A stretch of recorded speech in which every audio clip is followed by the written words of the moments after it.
था। One nation one election पर बनी समिति ने अपनी रिपोर्ट ये अभी हमारे देश की प्रेसिडेंट द्रौपदी मुर्मू को सौंप दी है। तो इस समिति के अध्यक्ष कौन है? तो इसके अध्यक्ष है रामनाथ कोविंद जी। फिर है 10 नई वंदे भारत ट्रेनों के संचालन के साथ अब पूरे भारत में कितनी वंदे भारत ट्रेनें चल रही हैं? तो ये चल रही हैं 102। फिर है नए चुनाव आयुक्त के रूप में किसे नियुक्त किया गया है? तो ये नियुक्त हुए हैं सुखबीर संधू और ज्ञानेश कुमार। फिर है भारत की नुमालीगढ़ रिफाइनरी लिमिटेड किस देश में अपना संपर्क कार्यालय ये खोला है? तो ये खोला है बांग्लादेश के कौन सी सिटी में? ढाका में। केंद्र सरकार ने किस दिन को हर वर्ष हैदराबाद मुक्ति दिवस मनाने का निर्णय लिया है? तो ये लिया 17 सितंबर को।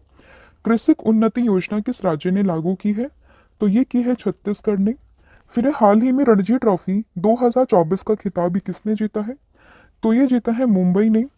फिर हाल ही में सीबीएसई के नए अध्यक्ष कौन बने हैं? तो ये बने हैं राहुल सिंह।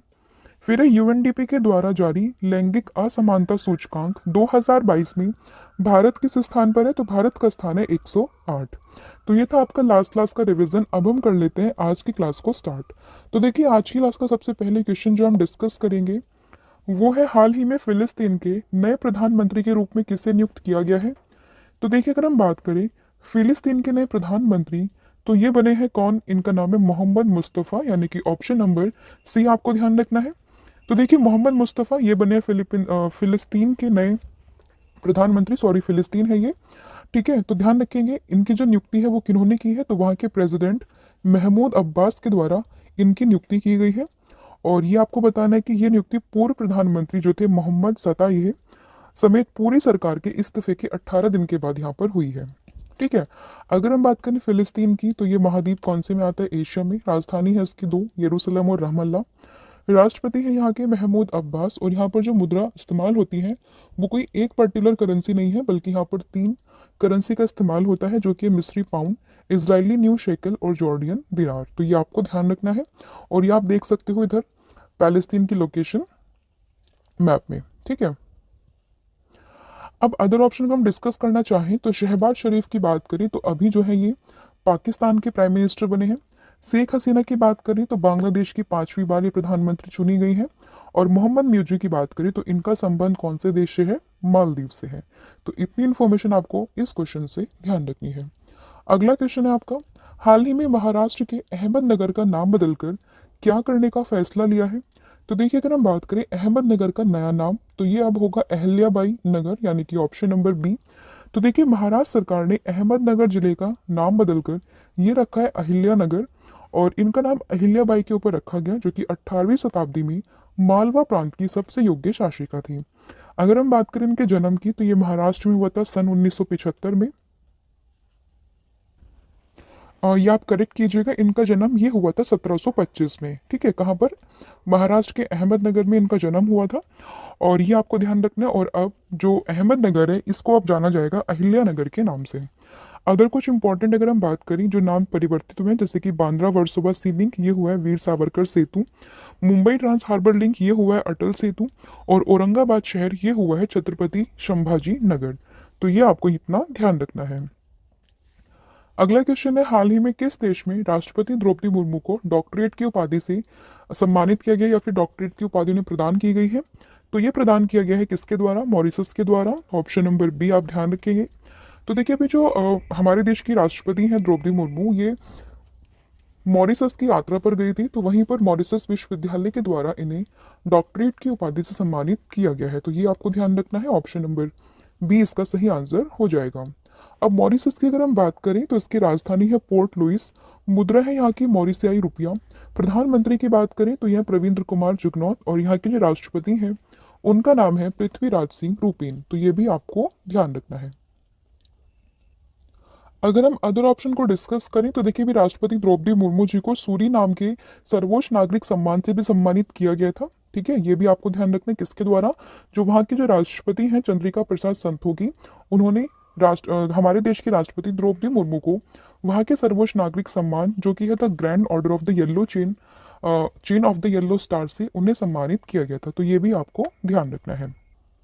इसके अलावा अगर हम बात करें फिजी से, फिजी की जो वहाँ का जो सम्मान है champion of the order of Fiji, इससे सम्मानित हुए थे नरेंद्र मोदी जी। और सूरीनाम का जैसे मैंने आपको बताया ये कौन हुई थी, राष्ट्रपति द्रौपदी मुर्मू। तो ये भी आपको ध्यान रखना है।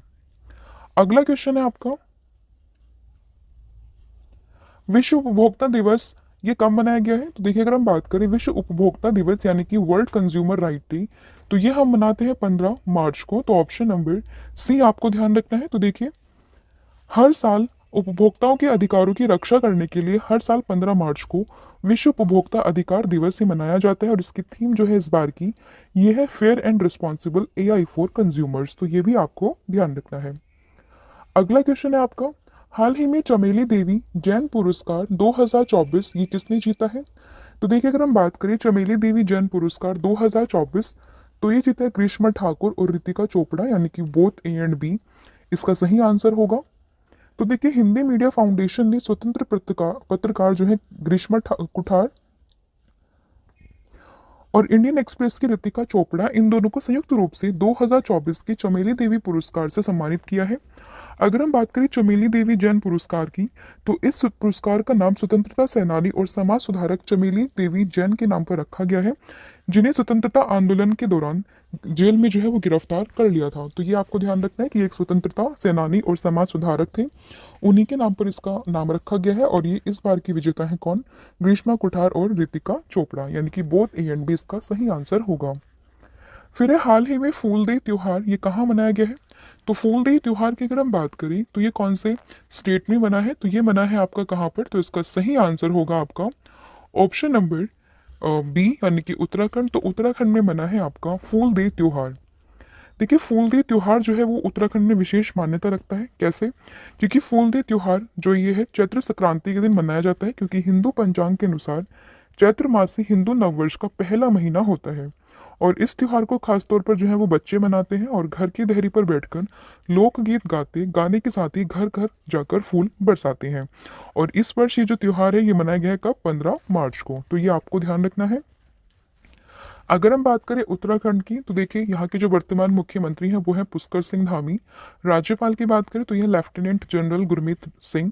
राजधानी की बात करें तो दो राजधानी है, एक है देहरादून और दूसरी है गैरसीन। झील की अगर हम बात करें तो यहाँ पे जो फेमस झील है वो है सातताल, राकसताल, नैनीताल और मालाताल। और जो यहाँ पर इंपॉर्टेंट नेशनल पार्क है ये भी आपको पता होनी चाहिए, काफ़ी इंपॉर्टेंट है। जैसे कि जिम कॉर्बेट नेशनल पार्क जो कि भारत का सबसे पहला नेशनल पार्क है, और इसका भी हाल ही में जो नाम है वो रामगंगा नेशनल पार्क के नाम से भी इसको जाना जाता है। फिर है नंदा देवी राष्ट्रीय उद्यान, राजाजी राष्ट्रीय उद्यान, फूलों की घाटी राष्ट्रीय उद्यान और गंगोत्री राष्ट्रीय उद्यान। और यहाँ पे जो इंपॉर्टेंट दर्रे हैं, इंपॉर्टेंट पासेस हैं, वो है माना दर्रा और नीति दर्रा। ये आपको ध्यान रखना है।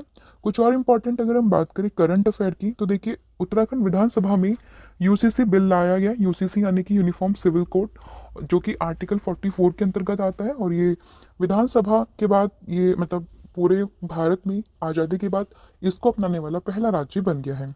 और इसके अलावा 38वें राष्ट्रीय खेल 2024 यहीं होंगे। और अभी जो है हाल ही में उत्तराखंड उच्च न्यायालय की पहली महिला मुख्य न्यायाधीश बनी है, जिनका नाम है रितु बहारी। अगला क्वेश्चन है, प्रसार भारती का नया अध्यक्ष किसे नियुक्त किया गया है? तो देखिए, अगर हम बात करें प्रसार भारती का नया अध्यक्ष, तो ये अभी हाल ही में कौन नियुक्त हुए हैं? तो सही आंसर होगा Navneet Kumar Sehgal, that is option number A.